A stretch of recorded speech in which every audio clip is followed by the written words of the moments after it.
Is the excitement surrounding whey protein justified? I mean, there are some really expensive products available.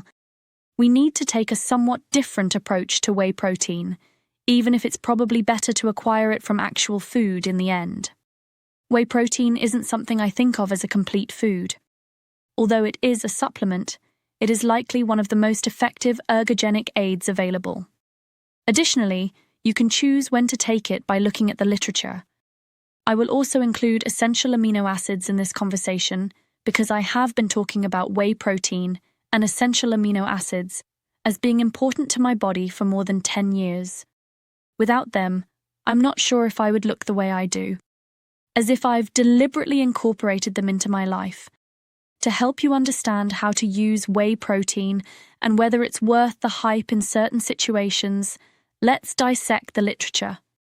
Advocates of soy. You can find out that soy protein is just as good as whey by comparing it to casein.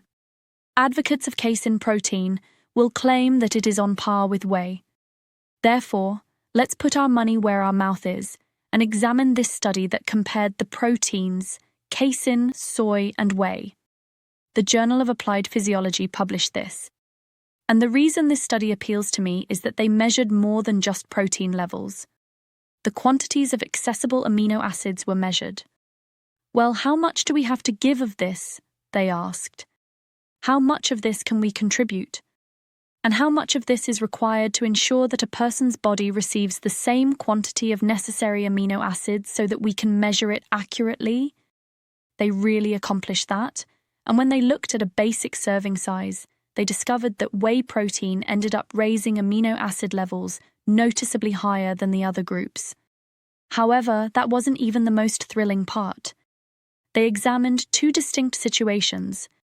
They examined post-exercise and rest. Compared to casein protein, whey protein enhanced muscle protein synthesis by 93% while at rest. Furthermore, compared to soy protein, whey protein enhanced muscle protein synthesis by 18% while at rest. What's happening here then? Let's examine the post-exercise outcomes first. Whey protein was 122% more effective than casein at increasing muscle protein synthesis following exercise. All right? And it produced 31% more muscle protein than soy protein. You're intelligent and want to know what's happening, but I can rest my case here. Well, the rate of absorption does matter sometimes. Therefore, humans may absorb whey protein more quickly than casein. That sort of makes sense then. This explains why the difference between casein and whey protein is so great. Quin is a protein that has long been associated with slowly releasing protein when taken before bed. Additionally, there is some data that suggests it might be advantageous. However, soy protein advocates will tell you until they're blue in the face that it's just as good. And isn't it as good if it's a full protein with the same essential amino acids? It most likely has to do with the leucine that is available. In light of this, we must examine other research. We examine a study that was written up in the Nutrition Journal. It focused on BCAA in particular, but it truly isolated leucine. They discovered that leucine causes mTOR to soar, and, more significantly, phosphorylates a crucial substance. It's called P7S6K, and if you want to develop muscle, not simply recover from it, you want to be phosphorylating or activating it throughout the day, but especially after a workout. All right, Paul Saladino has discussed the significance of insulin for healing. I concur with him that appropriate insulin spikes are crucial. He takes advantage of that by using fruit and honey to get carbs. And I strongly support that. That is not anything I disagree with. Say anything you want about Paul, you know. I concur with that. I believe that having the right insulin spikes is crucial. Paul wouldn't eat whey protein, would he? He will only consume animal products. For example, he refuses to eat whey. Because whey protein contains leucine, it can cause a strong insulin rise far more than soy protein or case. And when you consider everything together, you discover that, indeed, this is crucial for sporadic muscle-building sessions. It would even be beneficial to drink many shakes throughout the day, in addition to your entire foods, if you were in a strong period of muscle building. How come you would ever do that? That sounds awful. The leucine and insulin spikes that occur during muscle protein synthesis are the main reasons why I don't like taking a lot of supplements. I drink the LMNT electrolyte element free variety pack. I have been fasting for the past 7 or 8 years. It's a really effective way to keep you energized, give you a pick-me-up, and drastically reduce your hunger. With any purchase, you can obtain a great free sample variety pack by clicking the link below. Thus, 600 mg of magnesium, 200 mg of potassium, and 1,000 mg of sodium. Since Element is the best in terms of ratios and, more realistically, taste, you see the industry's top players discussing it. Thus, something you can eat during a fast.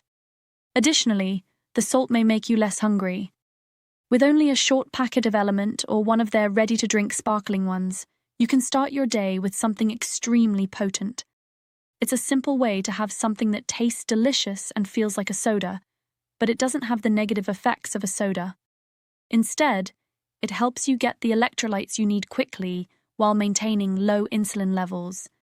Now listen to me as I compare whey protein concentrate and isolate, since I have another option if you don't want to constantly consume whey protein drinks. I know that's not sustainable.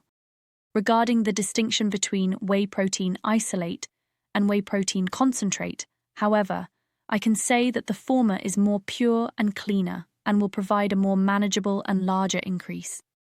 Some of the milk solids are still present in whey protein concentrate. It is a fuller spectrum profile, but the spike is not as large.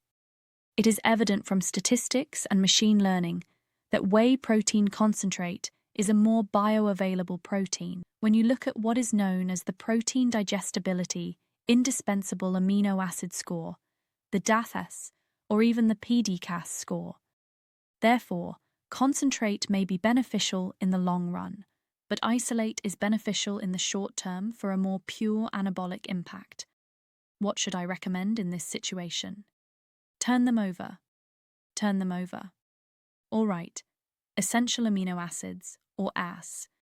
We are unable to obtain these EAs naturally. They must be obtained from diet. Essential amino acids are actually available as supplements.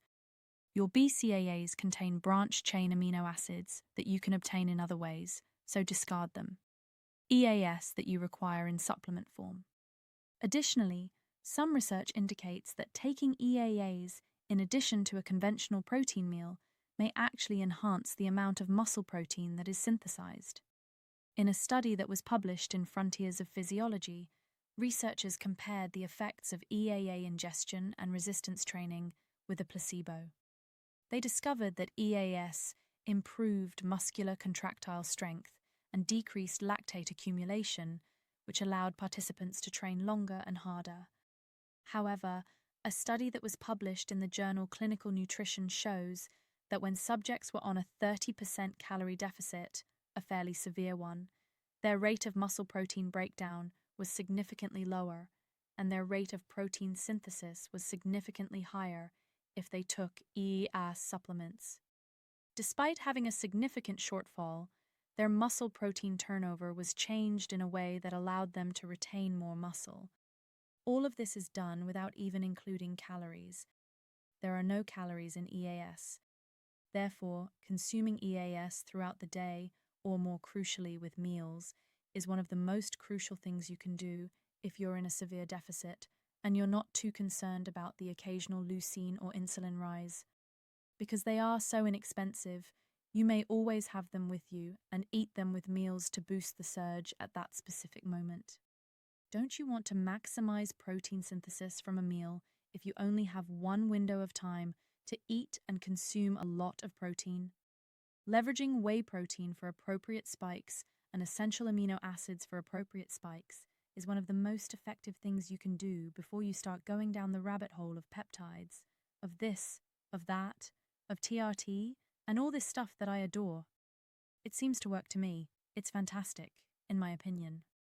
Of course, However, I believe there are significant levers that can be pulled by utilizing these low-cost, legal, highly anabolic substances like EAS and whey protein when taken at the right time. Keep it locked here on my channel, as usual. Tomorrow, I'll see you.